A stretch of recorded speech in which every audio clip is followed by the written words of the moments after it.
Welcome to Undercooked So Rare Strategies. I'm Adam Zdroik. You can find me at RotoZdroik on Twitter. I'm going to be going over how to find cheap players, how to find cheap cards on So Rare, and I'm going to be focusing on Premier League. I think all my prior videos have been MLS, but guess what? I know Premier League probably 10 times more than I know MLS. So I guess you're in for a treat. Maybe we'll see.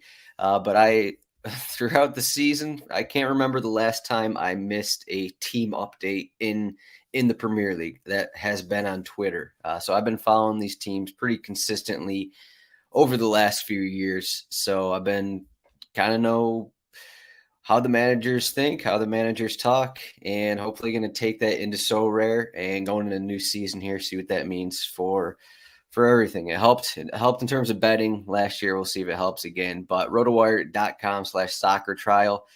You're going to want this. We have the cheat sheet up. I think the last time talked, the FPL cheat sheet was not up, but we have a cheat sheet up. I don't believe we have goal scorer odds. So, but you need the soccer trial. That's a free 48-hour trial. But to get a subscription here, 38 of these FPL cheat sheets. We also have a bunch of stuff at DraftKings and FanDuel, whatnot. But as you can see, we have lineups in and the odds report here. So the odds report, win percentage, clean sheet percentage, implied goal totals for every match in a game week in the Premier League. This is going to be something you want on a weekly basis, especially for So Rare. As you can see, injuries are included, suspensions are included in these lineups and projected lineups. And I think I do pretty well in projected lineups. I usually mix things up here and there depending on how the manager's speaking and all that stuff, as I said earlier. But these cheat sheets will come in very helpful as you get going in the season, especially week one. But as you can see here, this is kind of a beginner version of a cheat sheet because it is before the first week. So we don't have full stats of anything. The goal scorer odds, we still don't have those in our system yet, but we will have goal scorer odds. So it'd be like Erling Haaland minus 400 to score, and then whoever else behind him, kind of a thing. So that'll be just below this. And then you'll have a bunch of stats, player stats, team stats, and then teams conceded stats. So that's what our cheat sheets have. That's for the first FPL game week one there. We also got the FPL rankings up. Again, this a lot of FPL, but I mean, you could still take this for if you want a seasonal outlook on So Rare. You could use this to an extent through So Rare. As you can see, projected minutes for every player. So, I mean, that will come in pretty helpful as well. And then obviously scoring is different, but I think you can still use a lot of these. You can sort by goalkeeper, you can sort by defender, whatever position you want to sort. I also got a futures betting article up if you're into that. And yeah, so I'm going to go over, as I said, I'm going to go over how you're going to actually find this. So again, I'm going to be using SorareData. That's kind of the number one source of So Rare content. As you can see, what I do is use SorareData and then use RotoWire. Kind of use them in conjunction. As you can see, I already mentioned all the stats and cheat sheets and all that good stuff. I would argue our lineups are much better than something like SorareData has, as they kind of use community percentages, which I don't really like entirely. But you also have depth charts. You can look at that in case you want to look at some depth options on a team, kind of thing. We do have the projections up, which is what we use for the FPL rankings I mentioned earlier. And then team pages, something I've been using a lot this summer is team pages, and I'll run through that really quickly here. But one of the things, so this is based off of last season, and this will be reset once the new season starts. But as you can see here, it's just a lot of good stuff per team. And I think what I've been using most is scrolling down to the team player stats, and you can kind of see, you can sort by minutes of who was actually playing for these teams last year. So I think that'll come in very helpful. Gabriel Jesus, 2,000 minutes, and Ketia, 1,000 minutes. Trossard only played 900 for him again because he joined in January. And then you got the lineup trends of kind of seeing who started when and where they started. When Gabriel Jesus did not start, we can find out pretty easily who is the forward in his spot, which was mostly Nketiah, and then we saw a bit of Trossard starting at forward as well in kind of a false nine position. But a bunch of things at RotoWire. If you're not familiar, there's videos and there's tweets out about what all we offer in case you're still confused about it. But again, news, injury report, those are also helpful. But let's just get started here on what the purpose of this show I wanted to be. So SorareData. I'm not sure if you can actually get this on a free version, but you go to Scout, Player Finder. We're going to be in the Premier League. So let's go to Premier League here. And am I missing it here? We're going to click on Premier League where it is. There it is, English Premier League. And for the purpose of this, I'm going to sort them by floor and ascending floor because we're looking for cheaper players. We're not looking for the most expensive players. And I'm just going to, this is kind of just all we do here. You just go through this list and you can click on a player, see what they're all about right here. And then you could also go back, have another tab open on RotoWire, type this player in. Was he injured at some point last season? Is he battling an injury? Is that why his price is like this? And then for some instances, there's yesterday when I was looking through this list, like Willian, his price dipped. So I was like, what's going on? And okay, well, it turns out that he's getting some interest from Saudi Arabia. So that'll be something to look at. But I'm just going to run through this list. Just kind of talk about I guess I'm going to ramble a little bit about these players and kind of give my thoughts on all of the cheap end players. So if that's not exciting for you, then sorry, but let's get into it. So as you can see, all these early ones here, they don't have cards, so that's why there's no sales on them. But guys like Lockyer and maybe Anis Slimani may not be too cheap, but we'll see how that goes. So you'll see as I get scrolling here, a lot of these cheaper players play for bad teams. Not too surprising by any means. But so Joe Rothwell, Jack Cork, actually just kind of like a backup midfielder, going to start here and there. I mean, these are bottom of the barrel pricing. As you can see, Jack Cork's rare cards aren't that expensive either. I mean, maybe as one more year left in him kind of a thing. Joe Rothwell, a little bit of a different situation. He played a decent amount last season. This price is kind of low. I mean, he doesn't have a huge floor, but at some point this season, you could get regular starts out of Rothwell, especially without Jefferson Lerma in the lineup. We'll see how Bournemouth actually line up, but Lewis Clark in the midfield. I mean, I could pull up. Let's just do that. So I'll show what my actual process here. So look at this right here. The first depth chart is Bournemouth. And yeah, so without Lerma in here, it's really, they don't have a ton of central midfielders. Like Philip Billing played kind of forward at times last season. Lewis Clark will be another one. We could see David Brooks actually get a bit more time this season now that he's actually healthy. So just something to look at. I mean, without Lerma in there, you got to think that Rothwell, as I click into his profile here, he played only 1,000 minutes last season. So I wonder if some of that has to go into it. But as we look at right here, however many starts in the final few months of the season. Of note, Bournemouth have a new manager, so it is a little bit different for them. And that is one of the reasons I was initially on some of these cheap Bournemouth defenders, but early quotes from the Bournemouth manager is kind of like they want to run a little bit more, which may lead to fewer clean sheets than previously, and maybe more games they're allowing, more than 2 goals kind of a thing. So I'm not too keen on the Bournemouth defenders, but fortunately Rothwell is a midfielder and he could be getting consistent starts here. So something to keep an eye on just as like a minimum priced player in the Premier League, which you don't find too often. I mean, otherwise at this price level, it's like Ogbonna, he may transfer somewhere else. Toffolo, not really a consistent starter. Zanka, he may get 5 starts max this season. Same with all these guys down here. And then you start getting up and it's like, okay, guys that aren't going to play, mostly reserve options, but I don't think Rothwell is that much of a reserve option.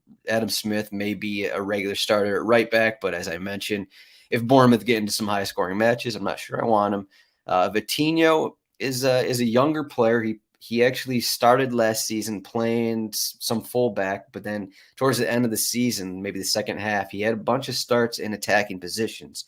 So this is kind of like an upside play here if you want to take a chance on someone like Vitinho. Again, for his limited card, it doesn't really cost that much.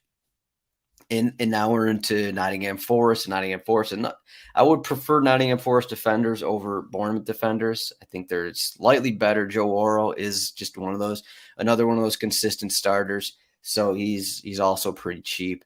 And Jay Rodriguez, a Burnley, interesting forward situation. Rodriguez, we'll see how much time he actually gets, but it's a weird situation right now with Wout Weghorst, who wanted to leave the team a year ago, and now he's kind of stuck with them. And it's been an interesting situation in the preseason. Aaron Cresswell has kind of lost his position to Emerson at left back, but he'll still get starts here and there because West Ham are now in Europa League. So he will get starts. If he's not starting in league play, he may actually start a bunch of group games in Europa League. So if that's their thing right here, I'm not sure. You're not going to be getting a ton of value. I'm not sure how much Cresswell is going to move up in price at this point in his career, but just something to keep an eye on there. Ola Aina, Nottingham Forest signed him this summer. It seems like he's going to be playing at left back over Toffolo, just another cheap option.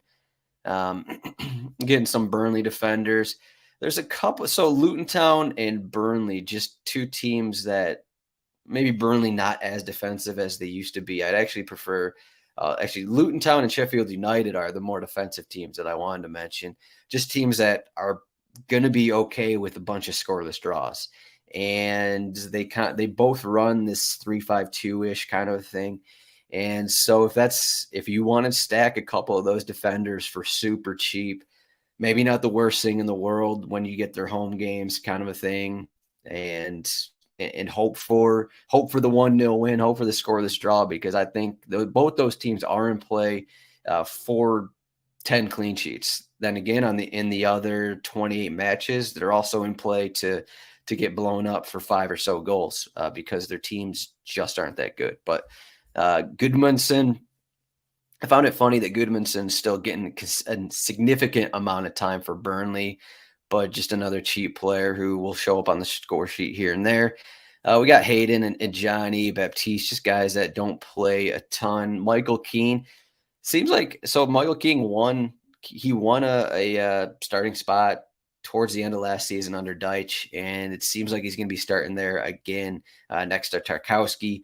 So just, cheap Everton defender. Again, this is, any defender playing for Sean Deitch. As you can see in his last 15, pretty solid average here on Keane. It wouldn't be the worst. I don't know how much Tarkowski costs. Let me see if he's actually on this page yet. Tarkowski's going to be a little more because he makes a few more defensive stops. Maybe you could look at Patterson. Nathan Patterson is still pretty cheap. He's coming back from injury, so I wonder if someone like Nathan Patterson is maybe kind of going a little cheaper than you'd expect, but he will be the regular starter at right back for Everton. As I look at some of his starts late last season, where he had negative all around points, not great, but again, it was immediately off of an injury. So something you could do there with Everton. If you have more money, maybe you get Pickford in here, but Everton have some cheaper guys. Sorare should be a regular starter, though he will be competing with Nico Williams. Though, as seen last season, he did play as a center back at times, so something to keep in mind. It seemed like whenever he was healthy last season, he was getting minutes. Lewis Cook, I'm not really sure why he's, I guess technically he's twice as expensive as Joe Rothwell, but kind of like Joe Rothwell a little more. We'll see how that turns out for them in the midfield. And then a bunch of guys here, mid-price. Jacob Murphy saw more time towards the end of last season, but I'm not sure it's going to be there for him. Remo Freuler, an interesting player. He probably has one of the better floors of a lot of these players.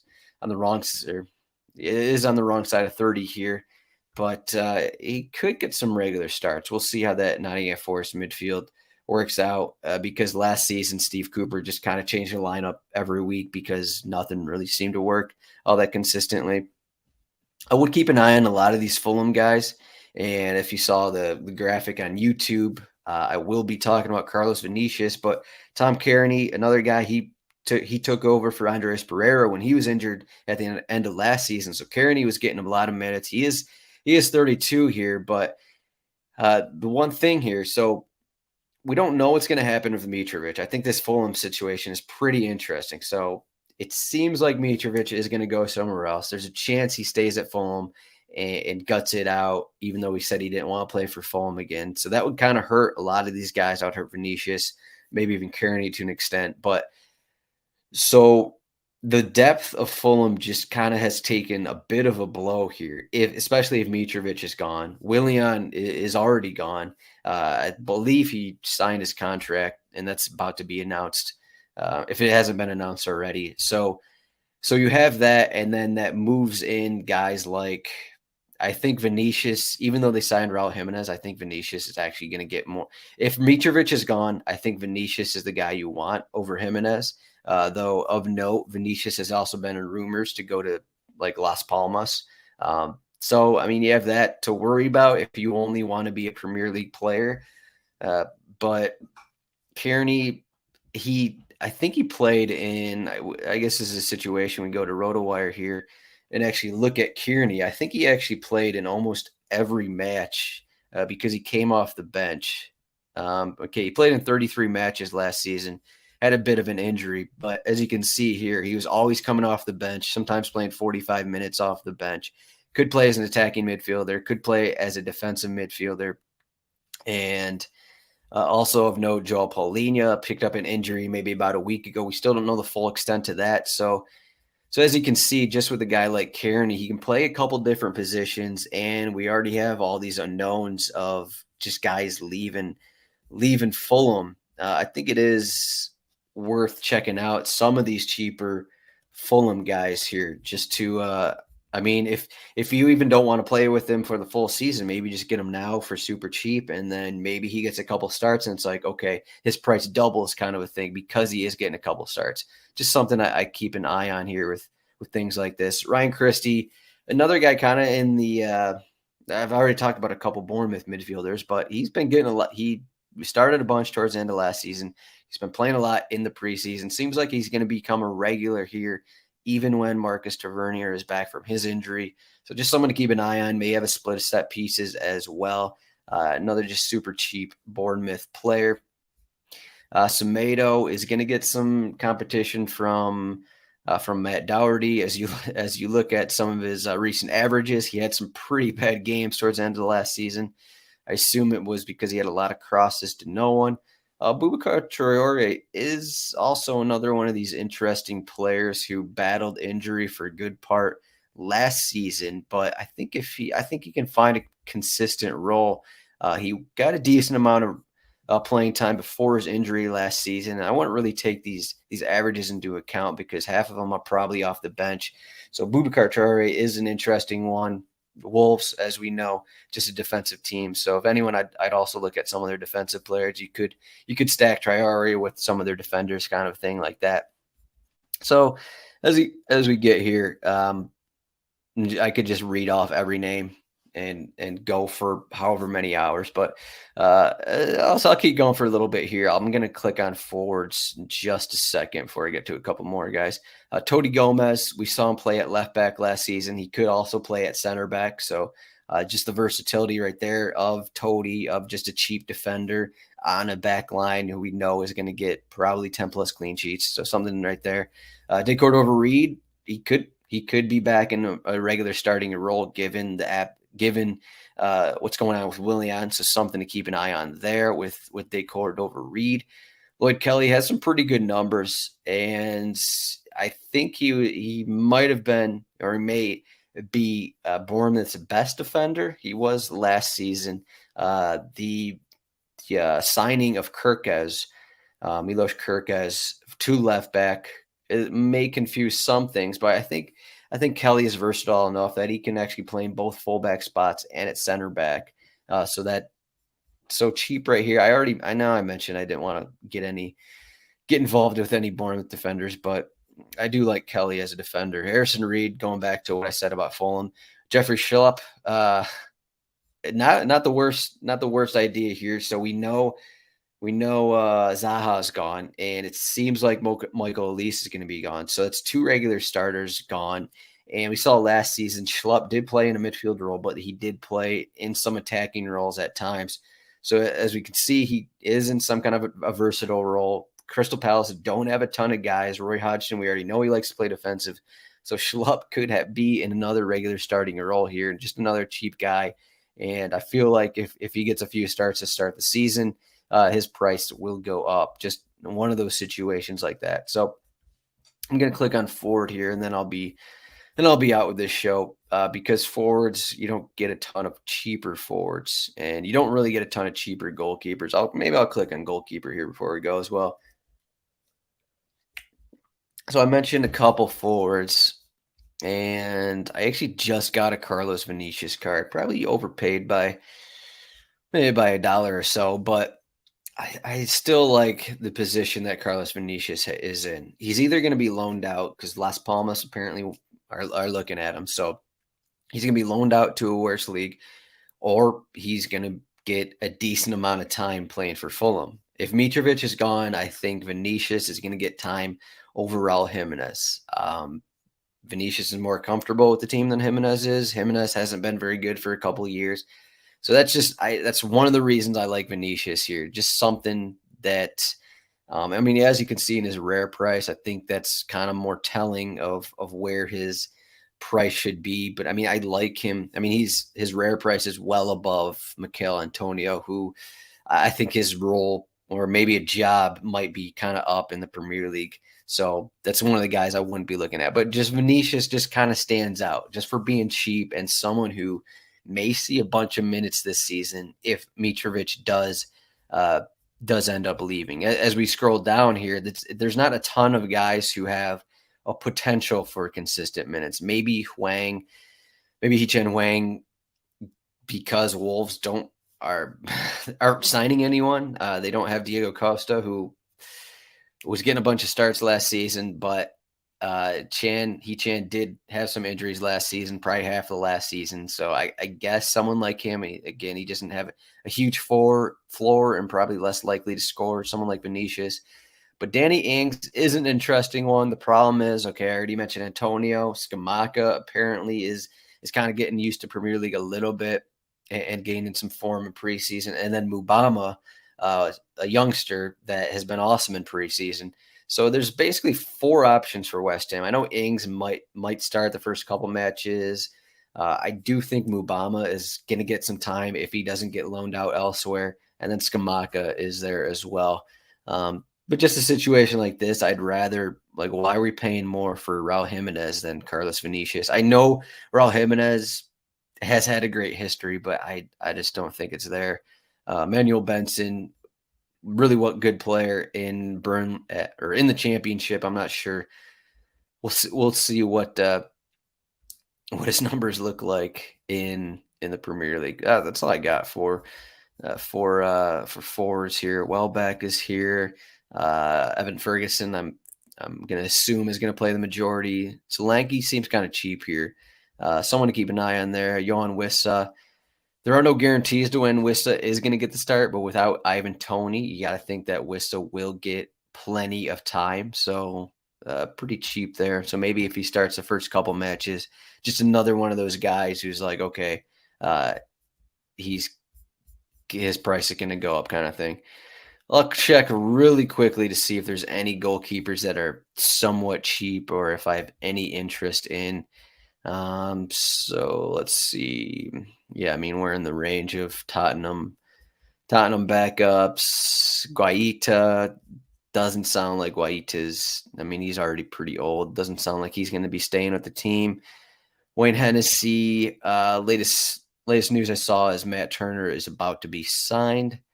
So you got that. Not looking at Hugo. We already know Dubravka is a backup. Fabianski probably on his way out as well. Neto, they just signed, I can't remember his name, Italian goalkeeper, I believe, but Neto maybe might be losing some starts this season. So yeah, as you can see, um, it's Radu. That's the guy I was thinking of. So yeah, as you can see, it might be the cheapest goalkeeper. Regular starting goalkeeper will be Matt Turner and Jason Steele. It looks like because Matt Turner is. I'm not sure if it has been done yet, but it looks like he is about to be signed. And as you can see on his pricing page, his price just kind of went up a bunch. Was 0.0046 ETH. What was that earlier this week? Now he's at 0.013. So it went up a bunch. I guess we probably could have assumed that he was going to sign elsewhere, and we should have bought a bunch of his cards right here. But this is what it is. So Matt Turner, Jason Steele, those are your cheapest goalkeepers to get as limited cards in the Premier League. But that's all I got for this show. Thanks for watching this one. Maybe you stayed to the end of this. I know I did a bunch of rambling and felt like I talked about 100 players here, but maybe it helped. Hopefully it helped. Again, rotowire.com/soccer trial, free 48-hour trial. And I'll leave on this cheat sheet if you get that soccer trial, you can just check out this cheat sheet to see what it's all about. I think it's going to be very helpful for anyone who plays Sorare, anyone who plays anything involving Premier League. These cheat sheets will be very helpful. Thanks for watching this. You can find me at RotoZdroik on Twitter, and then also RotoWire Soccer on Twitter. Good luck this season. I'll try and keep doing some sort of videos here and there whenever I get some ideas, that kind of thing. But thanks for watching. Make sure to subscribe to the channel, give some likes. As usual, we will have plenty of content up on the YouTube channel and up on rotowire.com/soccer.